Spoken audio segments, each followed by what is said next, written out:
시편 107편은 이제 시편의 마지막 권인 5권의 시작입니다. 그리고 그 시작이 하나님께 감사하라라는 선포로 시작이 됩니다. 1절을 보시면 주님께 감사드려라 그는 선하시며 그의 인자하심이 영원하다. 그렇게 시편 기자가 주님께 감사드리라고 고백하는 이유는 하나님께서 우리에게 구원을 베풀어 주셨기 때문이라는 것입니다. 2절을 보면 주님께 구원받은 자들아 대적의 손에서 구원받은 사람들아 모두 주님께 감사드려라. 그러니까 이 시편 기자가 이렇게 주님께 감사하라라고 선포하는 이유는 하나님께서 우리를 구원해 주셨기 때문이라는 거죠. 이 패턴이 1절과 2절을 비롯해서 8절, 15절, 21절, 31절에서 반복해서 나옵니다. 그러니까 시편 107편의 핵심 메시지는 하나님께서 구원해 주셨으니 또 하나님께서 구원해 주실 것이니 하나님께 감사드려라 하는 것입니다. 저와 여러분의 삶에 힘들고 어려운 일들이 많습니다. 그러나 저와 여러분이 또 한편 기억하셔야 될 것은 하나님께 기도하면 하나님은 반드시 우리를 구원하시는 하나님이시라는 것입니다. 4절에서 9절을 보면 사막에서 길을 잃어버리고 먹을 것을 먹지 못하고 마실 물이 없고 완전히 기진맥진해져 있는 그 상태에서 하나님께 간절히 기도했더니 하나님께서 길을 열어주시고 또 그 고통에서 건지셔서 사람들이 사는 성읍까지 그들을 인도해 주시고 목마른 사람들에게 마음껏 마시게 하시고 줄인 사람들에게 마음껏 먹게 하셨다라는 이 고백이 나옵니다. 여러분, 이 고백은 이스라엘 백성들의 간증이라고 할 수 있겠습니다. 그들이 출애굽에서 광야를 지날 때 하나님께서 그들을 그렇게 구원해 주셨죠. 24절부터 27절을 보면 바다에서 큰 폭풍을 만난 선원들이 정말로 처절한 두려움 가운데에서 하나님께 기도했더니 하나님께서 그들을 풍랑에서 건지신 내용을 말씀합니다. 29절과 30절을 보면 폭풍이 잠잠해지고 물결도 잔잔해진다. 사방이 조용해지니 모두들 기뻐하고 주님은 그들이 바라는 항구로 그들을 인도하여 주신다. 여러분, 하나님을 믿는 사람들이 다 가지고 있는 형태는 조금씩 다르지만 다 가지고 있는 간증이고 감사의 제목입니다. 우리가 어떤 형편에 있든지 하나님께 기도하면 하나님은 반드시 우리를 구원해 주신다는 것이죠. 물론 어떤 사람들은 어려움이 와도 하나님께 담대히 기도하지 못하는 분들이 있습니다. 10절 12절을 보면 평소에 하나님의 말씀을 거역하고 순종하지 않았던 사람들은 어려운 일이 생겼을 때 그 마음의 죄책감 때문에 하나님께 담대히 나아가서 하나님 저를 구원해 주십시오라고 기도하지 못할 수도 있죠.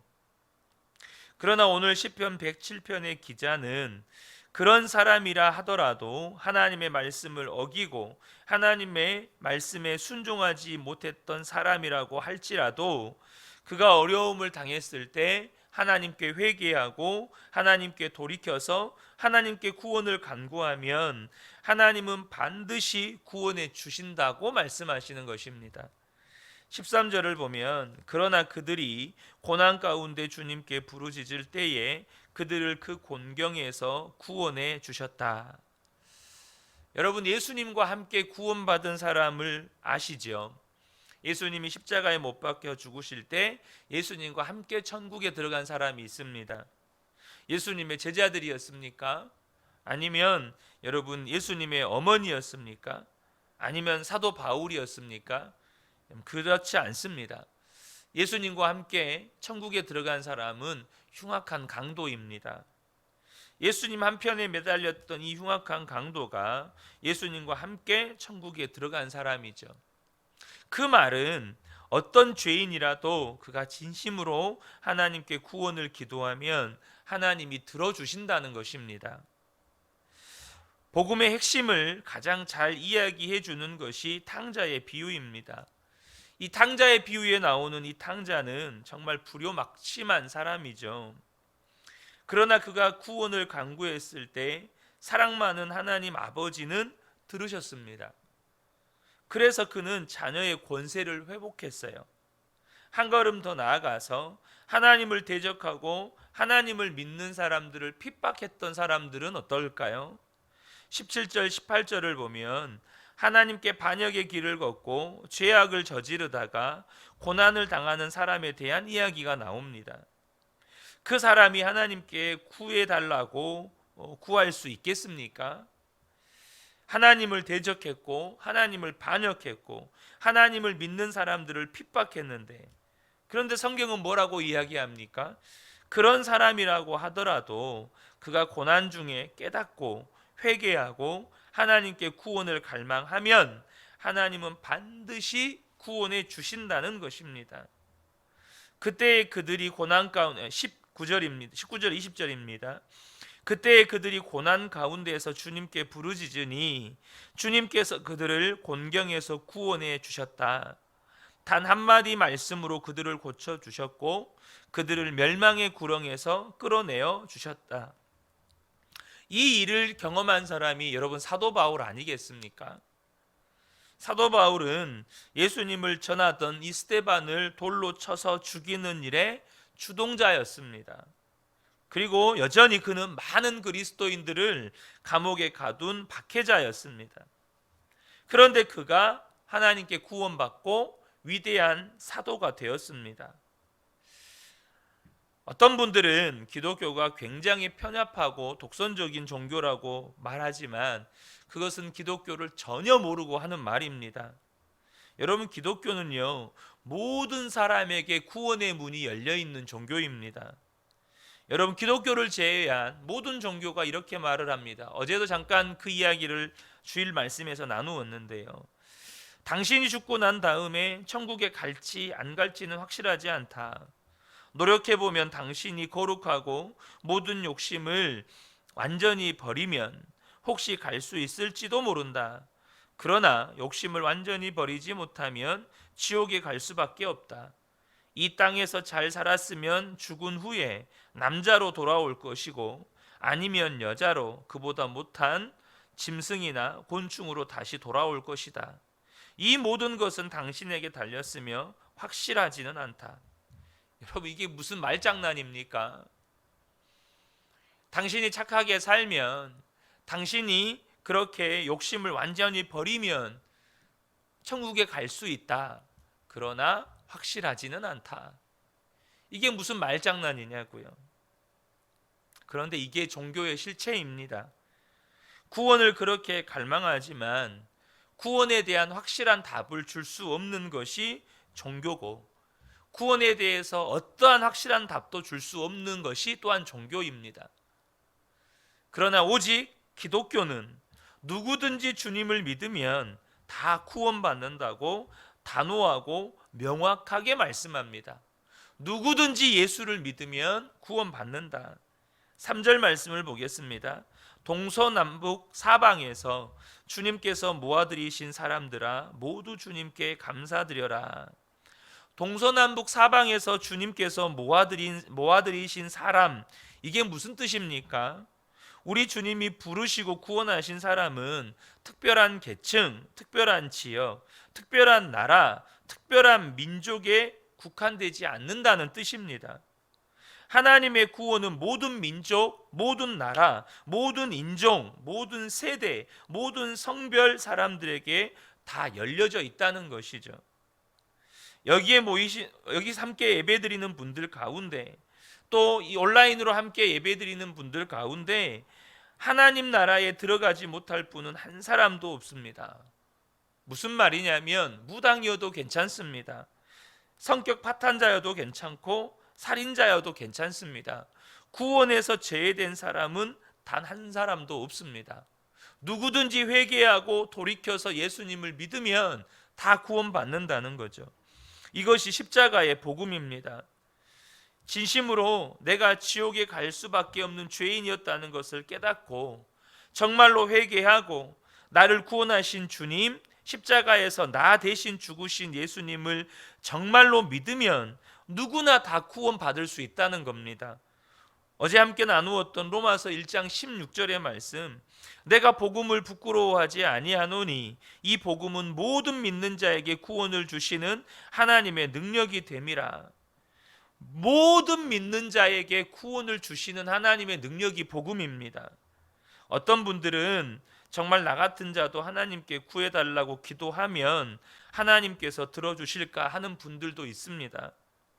그래서 기도가 안 되는 분들도 있어요. 그런데요, 여러분, 우리가 어떤 사람이고 무슨 일을 했든지 간에 하나님 나를 구원해 주세요라고 기도하면 하나님은 반드시 들으시고 응답하신다는 것입니다. 사실 저는 하나님의 말씀을 노골적으로 어기고 하나님이 기뻐하지 않는 악한 일을 노골적으로 했던 사람은 아닙니다. 또 하나님을 믿는 사람을 핍박하고 교회를 박해하는 죄를 지은 것도 없습니다. 그러나 저는 그 모든 사람보다 더 무서운 죄인이었습니다. 무슨 말이냐면 제 안에는 바리새인과 같은 신앙이 있었다는 거예요. 지금도 기억하는 것이 고등학교가 미션 스쿨인 까닭에 일주일에 한 번 종교부장이 우리 반 학급 예배를 인도하는데 예수를 안 믿는 애들이 많다 보니까 얼마나 예배 시간에 떠드는지. 여러분, 안 믿으니까 당연히 예배 시간에 예배를 드리겠습니까? 떠들죠. 그런데 저는 그때 애들이 이렇게 예배를 안 드리고 있으면 애들한테 크게 화를 내면서 이게 예배냐 하고 애들에게 소리쳤던 사람 중에 한 사람입니다. 제가 고등학교 때 저희 교회에 다니던 친구들 중에 아직 믿음이 없죠. 근데 항상 모자를 쓰고 다니던 친구가 있었습니다. 이 캡 모자 아시죠? 이 모자를 이렇게 거꾸로 뒤집어 가지고 이렇게 쓰고 다니는 후배가 있었어요. 근데 저는 예배 시간에 모자 쓰고 들어오는 것을 용납하지 못했던 사람입니다. 그래서 그 아이에게, 그 동생에게 모자 벗으라고 야단쳤던 사람이에요. 그러니까 제 안에는 그런 율법적인 그런 기준을 가지고 다른 사람을 판단하고 정죄하는, 진리도 아닌 것을 가지고 판단하고 정죄하는 그런 바리새인과 같은 기질을 가지고 있었다는 거죠. 겉으로는 흠이 없고 모범생 같은 삶을 사는 것 같지만, 그래서 사람들에게는 그렇게 보이지만 속으로는 골수까지 젖어 있는 죄인입니다.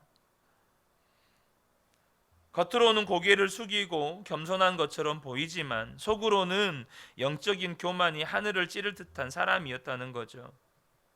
여러분, 저 같은 유형의 사람은 정말 구원받기가 어려운 사람입니다.